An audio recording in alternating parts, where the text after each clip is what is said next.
ഞാൻ ദൈവത്തെ സ്തുതിക്കുന്നു. സർവശക്തൻ്റെ സന്നിധിയിൽ നമുക്ക് എല്ലാവർക്കും ഒന്നിച്ച് വരുവാൻ കർത്താവ് അവസരം നൽകിയല്ലോ. നമ്മളെല്ലാവരും വാർത്തകൾ കേൾക്കുന്നുണ്ടല്ലോ. ഈ ജാനുവരി ആദ്യത്തെ ദിവസങ്ങളിൽ തന്നെ അമേരിക്ക വെനസ്വേല പറഞ്ഞ ഒരു രാജ്യത്തെ ആക്രമിച്ചു. അവിടുത്തെ പ്രസിഡന്റിനെയും ഭാര്യയെയും രണ്ടുപേരെയും അവിടുന്ന് അറസ്റ്റ് ചെയ്ത് പൊക്കിയെടുത്ത് ന്യൂയോർക്കിൽ ഒരു ജയിലിലിട്ടേക്കുന്നു.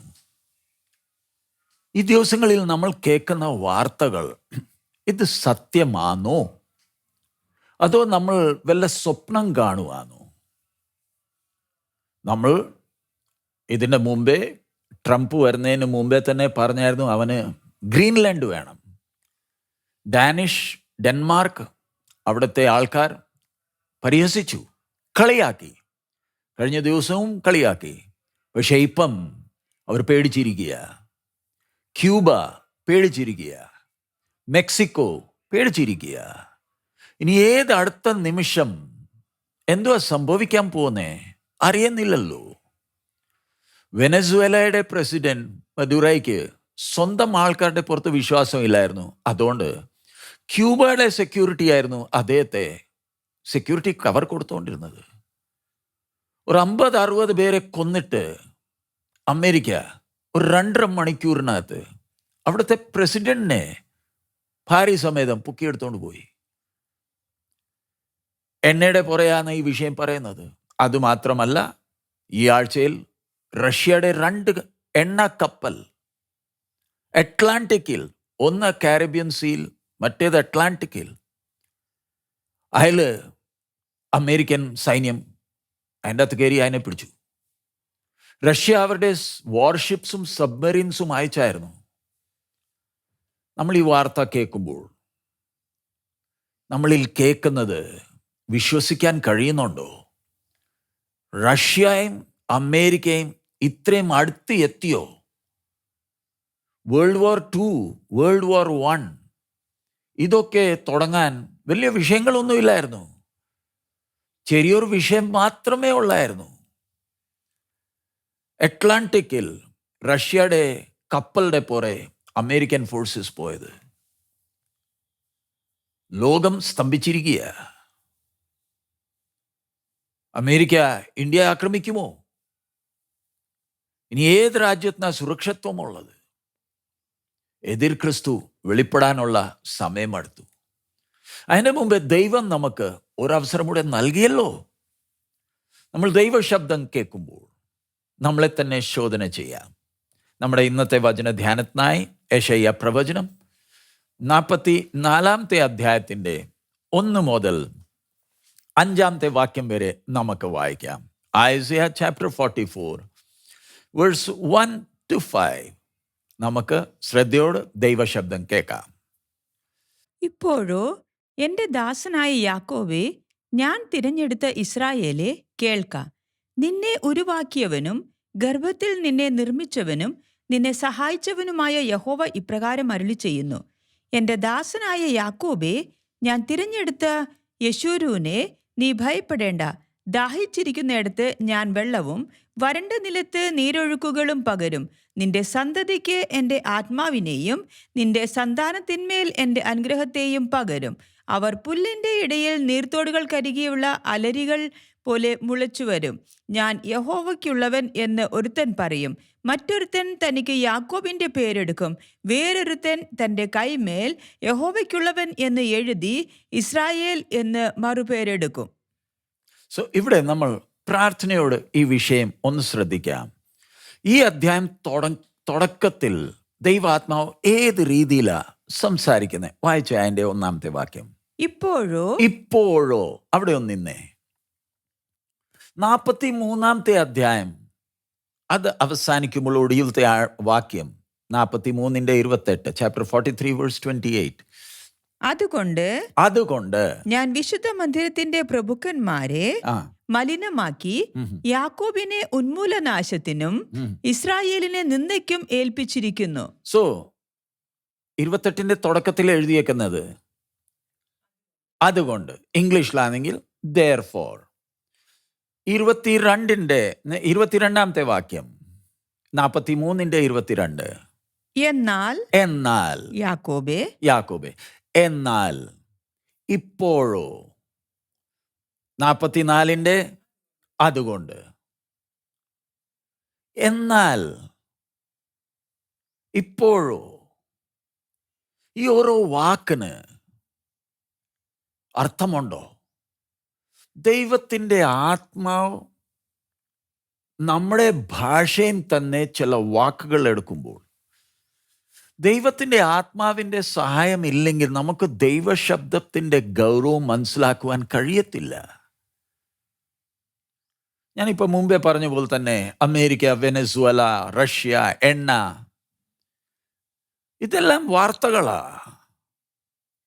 ഇത് കേട്ടപ്പോൾ നമുക്ക് ചില കാര്യങ്ങൾ മനസ്സിലായി. പക്ഷെ അമേരിക്ക, വെനസ്വേലയുടെ പുറകെ എണ്ണയ്ക്ക് വേണ്ടി പോകുമ്പോൾ അതുകൊണ്ട് നമ്മുടെ ആത്മീയ പ്രയോജനം വല്ലതും ഉണ്ടോ? എനിക്ക് വല്ല നേട്ടമുണ്ടോ? ഇതെല്ലാം അടയാളങ്ങളാ. ഈ അടയാളങ്ങൾ കണ്ട് ഞാൻ എൻ്റെ കർത്താവിൻ്റെ വരവിന് വേണ്ടി ഒരുങ്ങേണ്ടിയതാ. ആ അടയാളത്തെ നോക്കിക്കൊണ്ടിരിക്കേണ്ടിയതല്ല.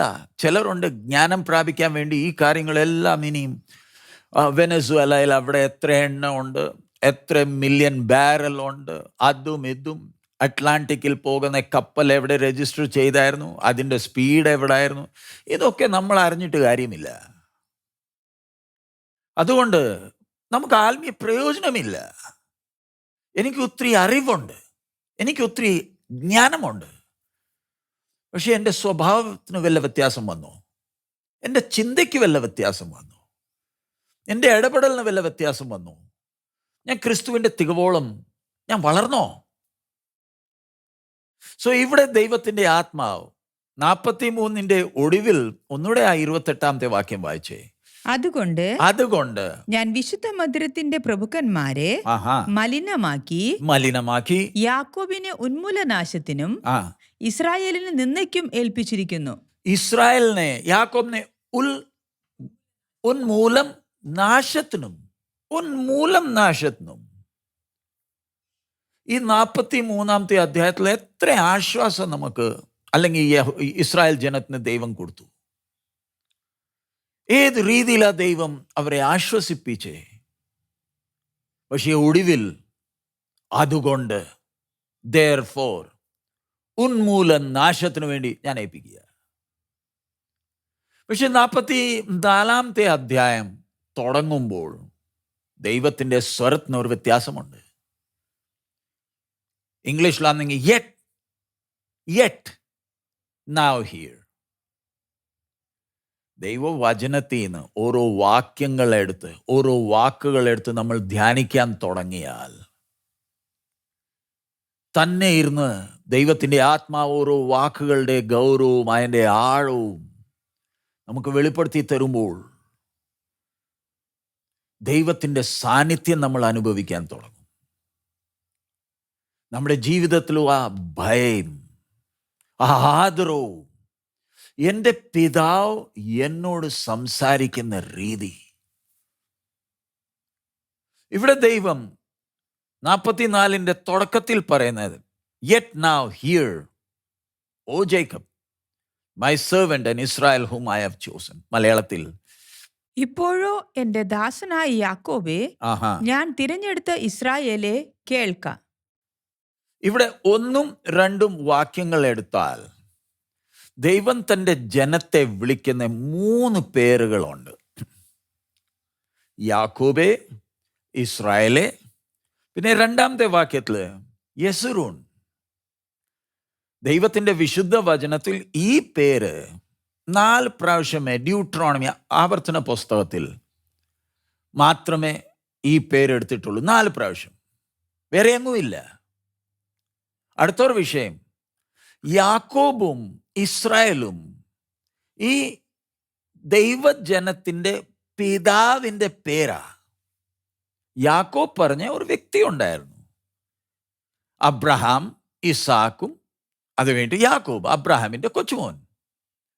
ഈ കൊച്ചുമോൻ ഉണ്ടായിരുന്ന 2 പേരാ. യാക്കോബ് ദൈവം പേര് മാറ്റി ഇസ്രായേലാക്കി.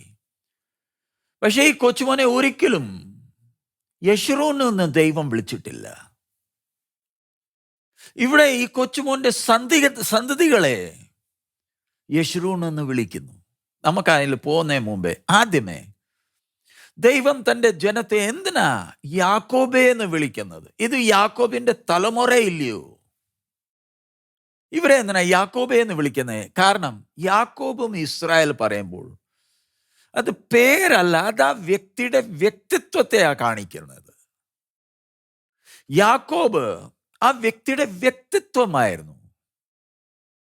വഞ്ചകൻ. ഇസ്രായേലിനോടും ദൈവം, യഹൂദ ജനത്തോടും ദൈവം സംസാരിക്കുമ്പോൾ എന്നോടും സംസാരിക്കും. നമ്മൾ ഓരോരുത്തരോടും സംസാരിക്കുമ്പോൾ യാക്കോബേ എന്ന് ദൈവം എന്നെ വിളിക്കുമ്പോൾ എൻ്റെ സ്വഭാവത്തെ നോക്കിയില്ലയോ ദൈവം വിളിക്കുന്നത്? വഞ്ചകനെ. പിതാവ് വിളിക്കുക, വഞ്ചകനെ. നമുക്ക് വാദിക്കാൻ വല്ലതും ഉണ്ടോ? കർത്താവേ, നീ ആ പേര് എന്തിനാ എന്നെ വിളിക്കുന്നേ? മനുഷ്യർ നമ്മളെ അങ്ങനെ വിളിച്ചാൽ നമുക്ക് വിഷമമുണ്ടാവും, സങ്കടം വരും, വൈരാഗ്യം വരും, ദേഷ്യം വരുന്നേ. പക്ഷെ എൻ്റെ പിതാവ് എന്നെ യാക്കോബേ എന്ന് വിളിച്ചാൽ നമ്മുടെ ഹൃദയത്തിൻ്റെ അകത്തുള്ള പ്രതികാരം എന്താ? എന്നോടില്ലയോ സംസാരിക്കുന്നത്? ഞാൻ നിങ്ങളുടെ മുമ്പേ വെള്ള ഷർട്ടും ഇട്ടുകൊണ്ട് വചനത്തിൽ നിന്ന് വചനം പറയുമ്പോൾ ഈ വചനം എന്നോടും സംസാരിക്കില്ലയോ? നിങ്ങളോട് മാത്രമല്ലല്ലോ. ഞാൻ ദൈവത്തിൻ്റെ കയ്യിൽ ഒരു പാത്രം മാത്രം. ദൈവത്തിൻ്റെ ശബ്ദം നിങ്ങൾക്ക് വേണ്ടി മാത്രമല്ല, എന്നോടുമാണല്ലോ, നമ്മൾ ഓരോരുത്തരോടും. എൻ്റെ പിതാവ് എന്നെ യാക്കോബേ എന്ന് വിളിക്കുമ്പോൾ എൻ്റെ ചരിത്രം, എൻ്റെ നടപ്പ്, എൻ്റെ പ്രവൃത്തികളെല്ലാം കണ്ടോണ്ടില്ലയോ എന്നെ വിളിച്ചത്? അതെ, ഞാൻ യാക്കോബാന്ന് പറയാൻ കഴിയുമോ? സമ്മതിക്കുമോ? അതേ കർത്താവേ, ഞാനും യാക്കോബ് തമ്മിൽ വ്യത്യാസമൊന്നുമില്ല. ഞങ്ങളുടെ സ്വഭാവം അങ്ങനത്തേതാ. എൻ്റെ സ്വഭാവം എൻ്റെ നേട്ടത്തിന് വേണ്ടി, എൻ്റെ ലാഭത്തിന് വേണ്ടി, എൻ്റെ ആഗ്രഹങ്ങൾ സാധിപ്പാൻ ഞാൻ മറ്റവരെ ബുദ്ധിമുട്ടിപ്പിച്ചിട്ടുണ്ട്, മറ്റവരെ വഞ്ചിച്ചിട്ടുണ്ട്. എൻ്റെ മൂത്ത ചേട്ടനെ, ആ ആദ്യ ജാതന്റെ ആ അനുഗ്രഹം പ്രാപിക്കുവാൻ ഞാൻ ബുദ്ധി ഉപയോഗിച്ച് ഞാൻ വഞ്ചിച്ചതാ. ഞാൻ ആദ്യ ജാതനല്ല, എനിക്കതിനുള്ള ഒരു അർഹതയുമില്ല. അമ്മയുടെ ഗർഭത്തു നിന്ന് വെളിയിൽ ഞാനല്ല ആദ്യമേ വന്നത്, എൻ്റെ ചേട്ടനാ. പക്ഷെ ഒരു പൈസമുണ്ടാക്കി ആ മനസ്സൊന്ന് നോക്കിയേ. ദൈവം യാക്കോബിനോട് മാത്രമല്ല സംസാരിക്കുന്നത്, എന്നോടും, നമ്മൾ ഓരോരുത്തരോടും സംസാരിക്കുക. ആ ആദ്യ ജാതന്റെ ആ സ്ഥാനത്തിനു വേണ്ടി പൈസമുണ്ടാക്കിയവനാ.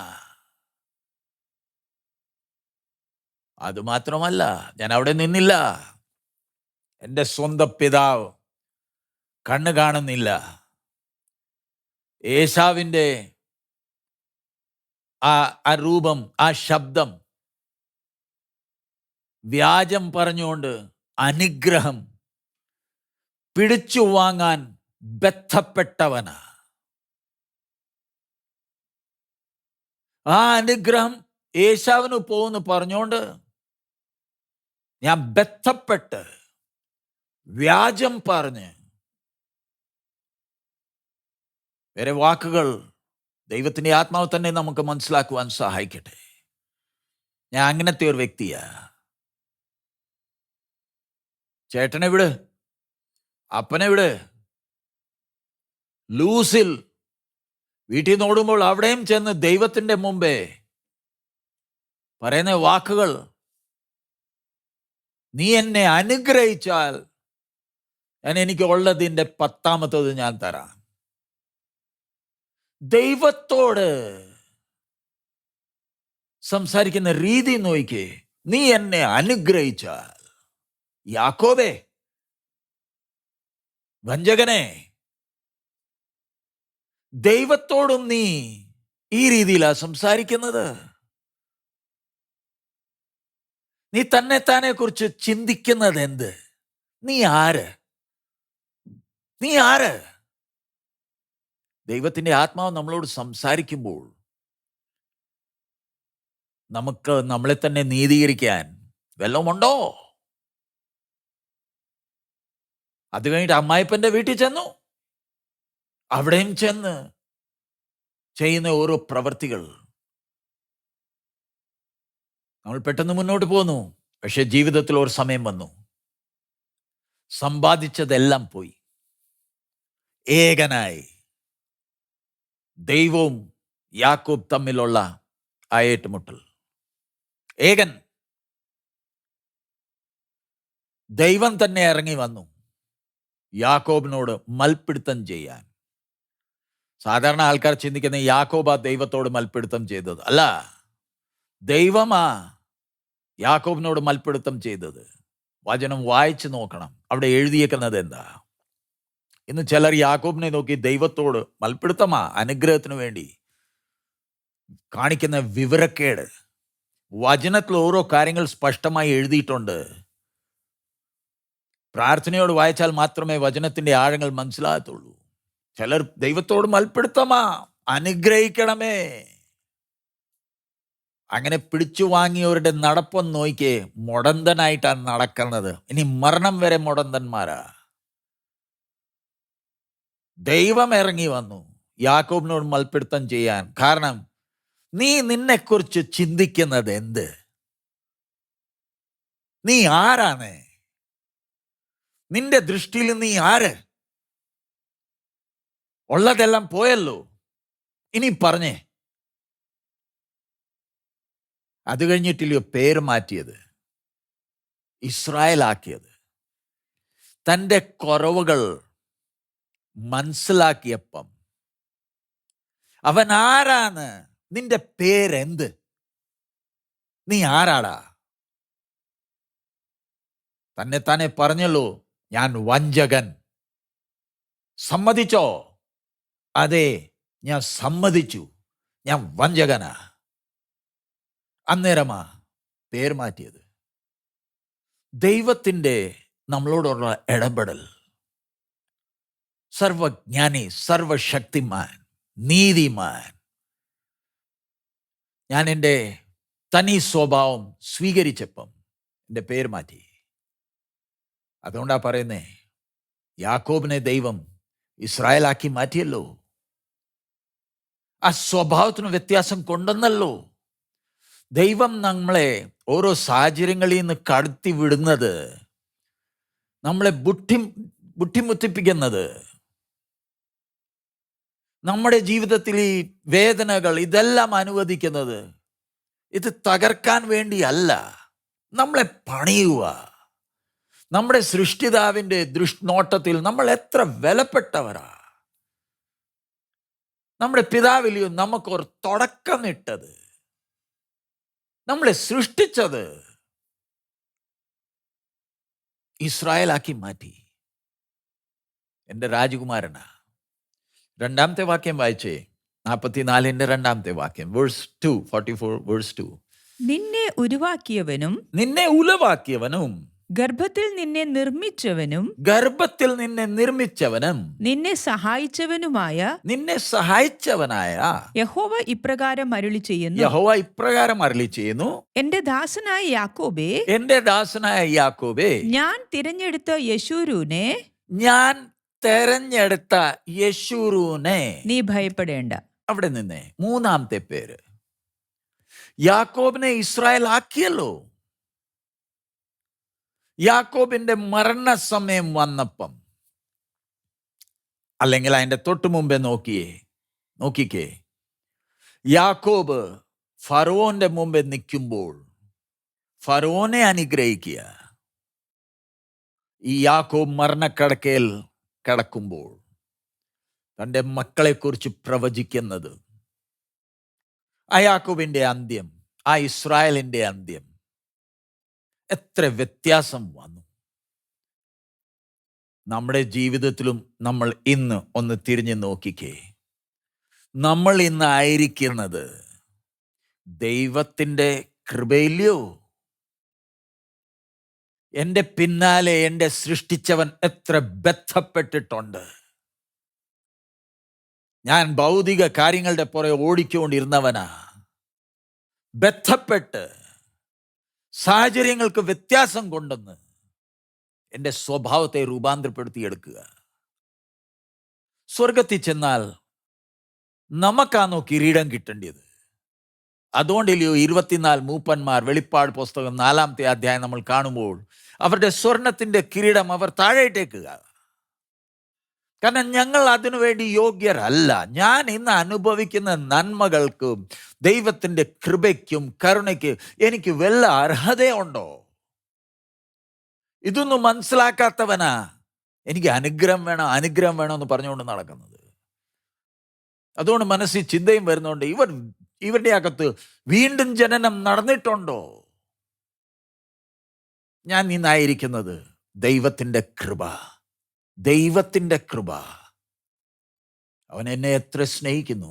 പക്ഷേ യാക്കോബിനെ ഇസ്രായേൽ എന്ന് വിളിച്ചു, പക്ഷേ അവനെ യശുറൂൻ എന്ന് വിളിച്ചില്ല. പക്ഷേ യശുറൂൻ ആക്കി. യശുറൂൻ പറയുന്നത് എൻ്റെ നീതിമാൻ. യാക്കോബ് യശുറൂൻ ആകാമോ? യാക്കോബിനെ ദൈവം നീതിമാനാക്കുമോ?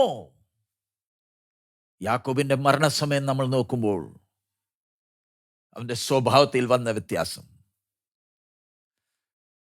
പക്ഷേ തൻ്റെ ജനത്തെ ദൈവം യശുറൂൻ എന്ന് വിളിക്കുന്നത് എൻ്റെ നീതിമാനെ. എന്താ? പ്രവാസത്തിലായിരിക്കുമ്പോൾ ചിന്തയ്ക്ക് വ്യത്യാസം വന്നു. പ്രവാസത്തിൽ പോകുന്നതിന് മുമ്പേ, അടിമത്വത്തിൽ പോകുന്നതിന് മുമ്പേ ഈ ജനത്തിൻ്റെ ചിന്തയും പ്രവർത്തികളും എങ്ങനത്തെ അതായിരുന്നു? പ്രവാചകന്മാർ വന്ന് ദൈവത്തിൻ്റെ അരുളപ്പാട് അറിയിച്ചല്ലോ, ഇവരുടെ പ്രമാണമുണ്ടല്ലോ, എഴുതി കൊടുത്തതാ. എന്നിട്ടും ഹൃദയത്തെ കഠിനമാക്കി അടിമത്വത്തിൽ പോയി അവിടെ ചെന്ന് ചില കാര്യങ്ങൾ പഠിച്ചു. ചിന്തയ്ക്ക് വ്യത്യാസം വന്നു. അതിൻ്റെ 5-ാമത്തെ വാക്യം വായിച്ചേ. ഞാൻ യഹോവയ്ക്കുള്ളവൻ എന്ന് ഒരുത്തൻ പറയും. മറ്റൊരുത്തൻ തനിക്ക് യാക്കോബിന്റെ പേരെടുക്കും. തന്നെ ഒരുത്തൻ യാക്കോബ് എന്ന പേരെടുക്കും. വേറൊരുത്തൻ തന്റെ കൈമേൽ യഹോവയ്ക്കുള്ളവൻ എന്ന് എഴുതി ഇസ്രായേൽ എന്ന് മറുപേരെടുക്കും. ഇത്രയും വ്യത്യാസം വന്നു. ചിന്തയ്ക്ക് വ്യത്യാസം വന്നു, ആഗ്രഹങ്ങൾക്ക് വ്യത്യാസം വന്നു, നോട്ടത്തിന് വ്യത്യാസം വന്നു. യശുറൂൻ പറയുമ്പോൾ എൻ്റെ നീതിമാൻ. പക്ഷേ അങ്ങനെ വരാൻ വേണ്ടി ദൈവം ചെയ്തത് എന്താ? അതിന്റെ 3-ാമത്തെ വാക്യം വായിച്ചേ. ഞാൻ ദാഹിച്ചിരിക്കുന്നിടത്ത് ഞാൻ വെള്ളവും വരണ്ട നിലത്ത് നീരൊഴുക്കുകളും പകരും. നിന്റെ സന്തതിമേൽ എൻ്റെ ആത്മാവിനെയും നിന്റെ സന്താനത്തിന്മേൽ എൻ്റെ അനുഗ്രഹത്തെയും പകരും. ഇവിടെ ഒന്നിന്ന് ഇങ്ങനത്തെ വ്യത്യാസം വന്നത് സാഹചര്യങ്ങൾ മാത്രമല്ല. അതേ ദൈവം ആ സാഹചര്യങ്ങൾ സൃഷ്ടിച്ചു, നിർമ്മിച്ചു, നമ്മളെ ആ സ്ഥിതിയിലാക്കി. പക്ഷേ അതിൻ്റെ കൂടെ തന്നെ തൻ്റെ ആത്മാവിനെയും പകർന്നല്ലോ. നമ്മൾ എത്ര അനുഗ്രഹിക്കപ്പെട്ടവരാ. ദൈവം തൻ്റെ ദൂതനെ അല്ല അയച്ചത്, എൻ്റെ അകത്ത് വസിക്കുന്നത് ദൈവത്തിൻ്റെ ആത്മാവ് സ്വയം. ദൈവത്തിൻ്റെ ആത്മാവ് അത് മനസ്സിലാക്കുവാൻ നമ്മളെ സഹായിക്കുമാറാകട്ടെ. നമ്മളെത്ര അനുഗ്രഹിക്കപ്പെട്ട, നമ്മൾ യാക്കോബാ, പക്ഷെ നമ്മളെ ഇസ്രായേലാക്കി നമ്മളെ വിളിക്കുന്ന യശുറൂനെ, എൻ്റെ നീതിമാനെ. അതെൻ്റെ പ്രവൃത്തികൾ കാരണം അല്ല ഞാൻ നീതിമാനായത്. നമ്മളെ നീതീകരിച്ചത് നമ്മുടെ പ്രവൃത്തികളാണോ? ഒന്ന് തിരിഞ്ഞു നോക്കിക്കേ. ഒരു സമയം നമ്മൾ ക്രിസ്തുവിനെ അറിയാതെ നടന്നവരാ. അന്നേരം നമ്മുടെ ചിന്ത എന്തുവായിരുന്നു? എനിക്ക് കഴിവുണ്ട്, എനിക്ക് ആരുടെ ആവശ്യമില്ല. ഇന്ന് ജാതികളെ നോക്കിക്കേ, പാപത്തിൽ നിന്ന് മോക്ഷ കിട്ടാൻ അവർ ബന്ധപ്പെടുന്നത്. അവർ പറയുന്നത് ഞങ്ങൾ അത് നേടിയെടുത്തോളാന്നേ. നമ്മൾ നമ്മുടെ പാപത്തിൽ നിന്ന് മോക്ഷ ഞങ്ങൾ നേടിയെടുത്തോളാന്നേ. ഞങ്ങൾ അതിന് ആചാരങ്ങൾ ചെയ്തോളാം.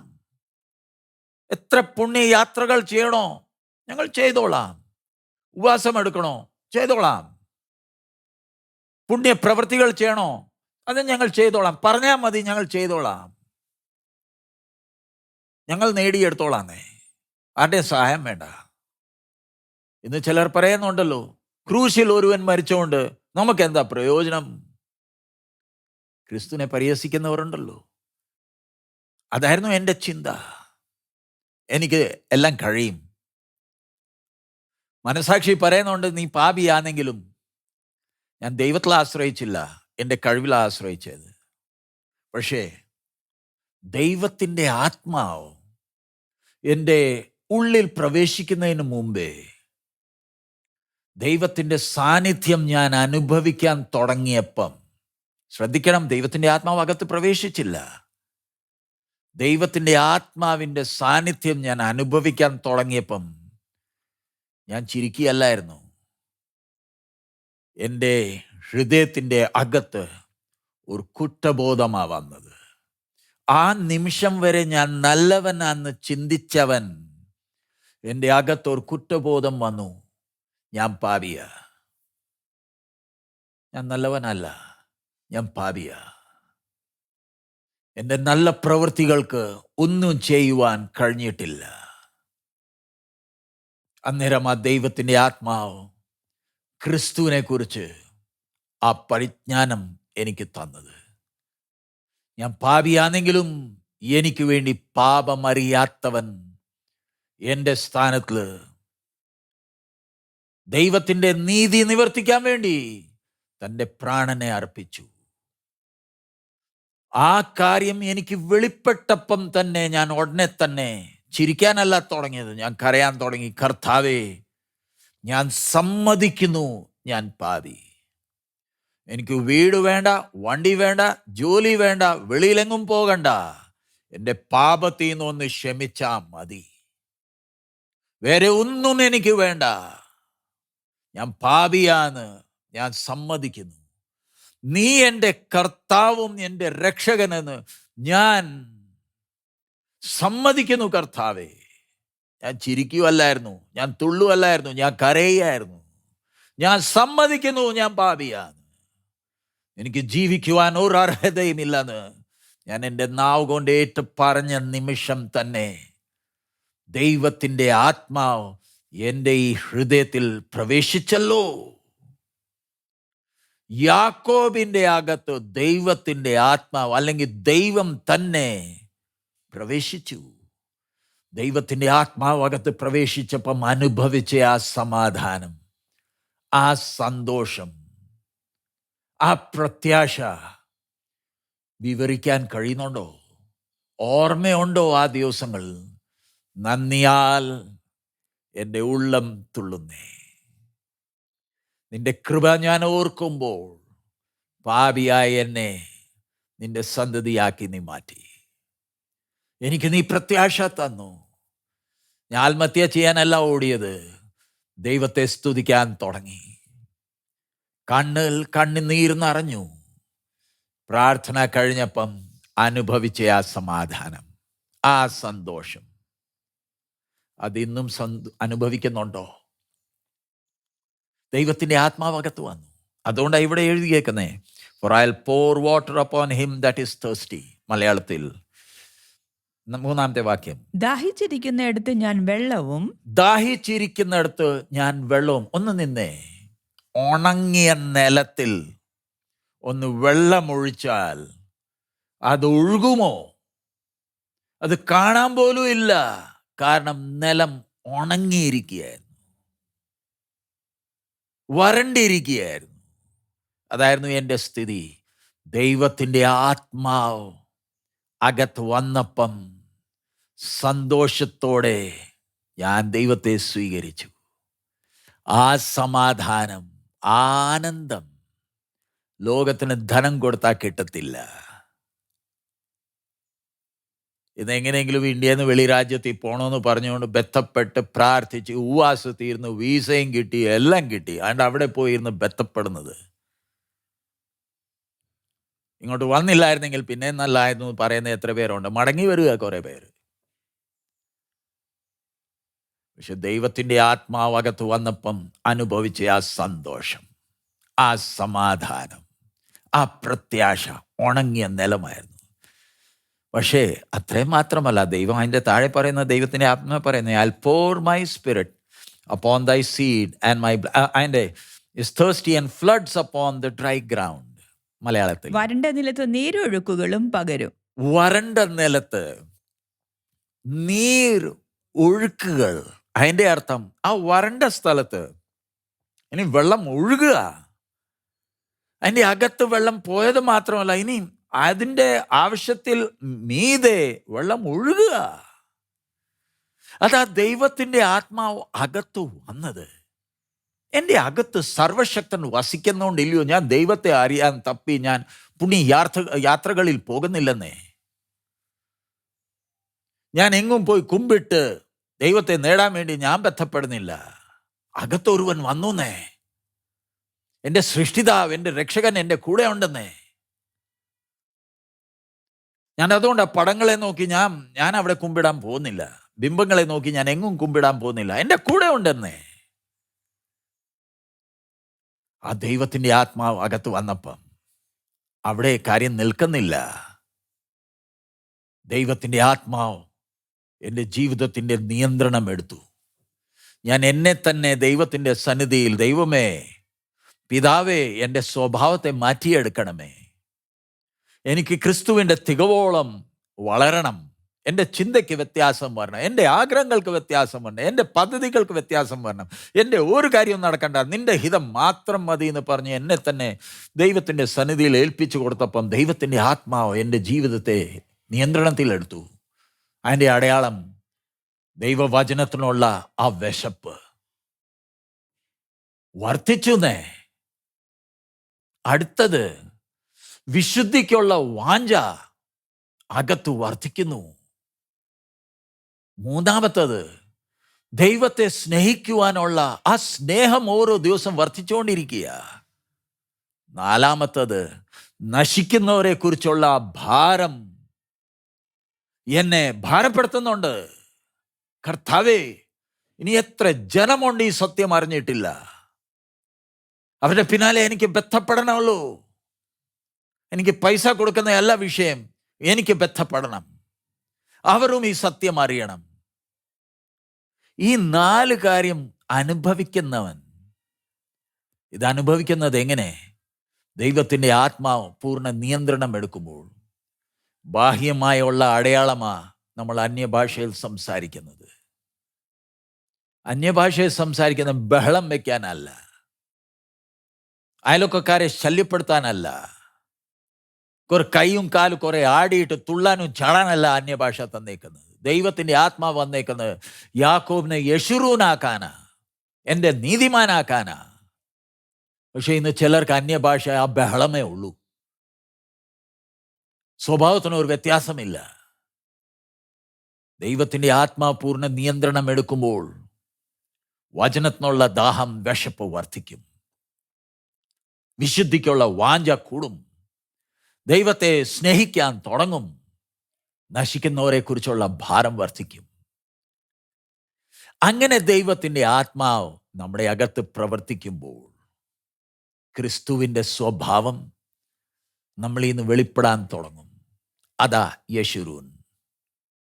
യാക്കോബ് ഇസ്രായേല് യശുരൂനെ, വഞ്ചകനെ നീതിമാനാക്കുന്നത്.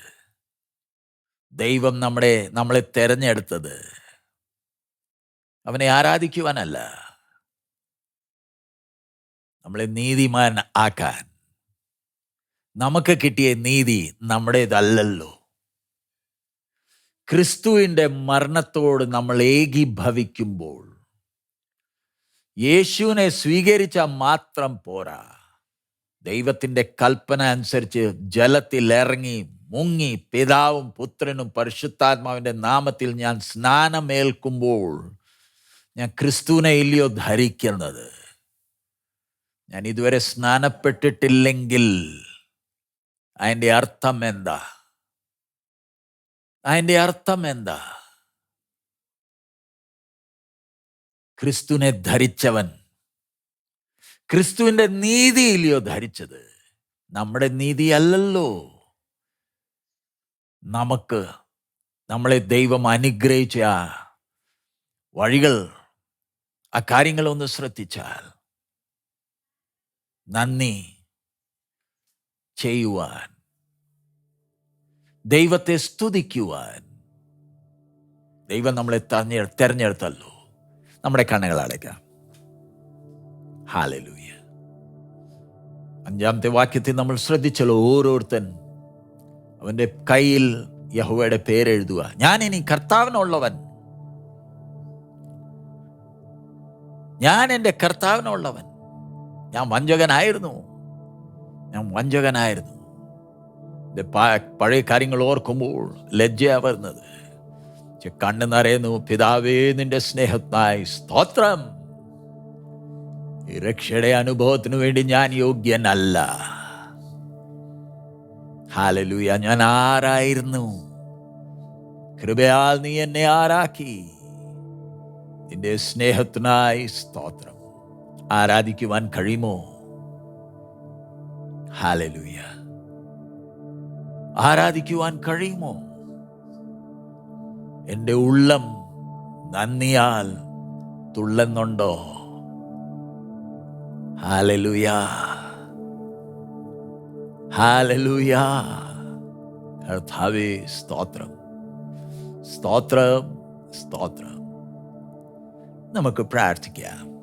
കർത്താവേ, നിന്റെ വചന മുഖാന്തരം നീ ഞങ്ങൾ ഓരോരുത്തരോട് സംസാരിക്കുന്നതിനായി സ്തോത്രം. സ്തോത്രം പിതാവേ, സ്തോത്രം. നിന്റെ കൃപയ്ക്കായി സ്തോത്രം. ഞങ്ങൾക്ക് വാക്കുകളില്ല, ഞങ്ങൾക്ക് വാദിക്കുവാനൊന്നുമില്ല.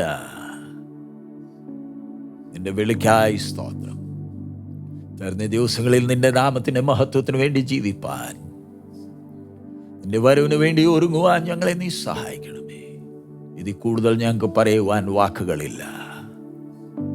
ഞങ്ങളുടെ നാവുകൾ വിറയ്ക്കുന്നുണ്ട് കർത്താവേ, ഞങ്ങളുടെ മുട്ടുകൾ വിറയ്ക്കുന്നുണ്ട്. നിന്റെ സാന്നിധ്യത്തിനായി സ്തോത്രം.